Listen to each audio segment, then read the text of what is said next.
दाजी, आतापर्यंत तुमच्या घरासाठी मी भरपूर केलं तरी पण मला या घरात किंमत नाही. कायम माझा अपमान करता. जीवच देतो आता, नाही सहन होत मला. दे की मग जीव. काळ्या, कशासाठी थांबलास? बया काळू, असं काही करू नको रे. हे अरे काळू मामा बघा, लाईटीच्या वायरींवर चढलाय. खांबावर चढून जीव देतो का काय? हा ना रे, मला पण तेच वाटतंय. पप्याचा बाप सकाळी लय मोठ्या मोठ्याने काळू मामाशी भांडत होता. नक्कीच पप्याचा बाप लागल असं बोलला असेल. अय बांडगुळांनो, बागेची भूमिका काय करताय रे? सारखा सारखा काळू मामा, असं काय करू नका बाबा, जीव बिव देऊ नको. खाली ये बाबा.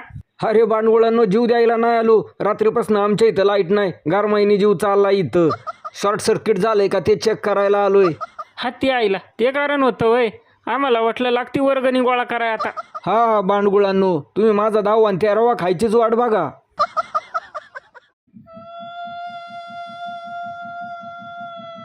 आयो, अंड्याव काही जादू टोना केलाय का काय? खाली का पडलं नाही? आईच्या गावात काय रे हे? परत एकदा करून बघतो. आईच्या गावात 100% कुणावरून तरी उतरवलेलं अंड दिसतंय हे. कुठला रस्ता, कुठली वळण, कसला हा अंधार. आयो, उतरवलेलं अंड. बया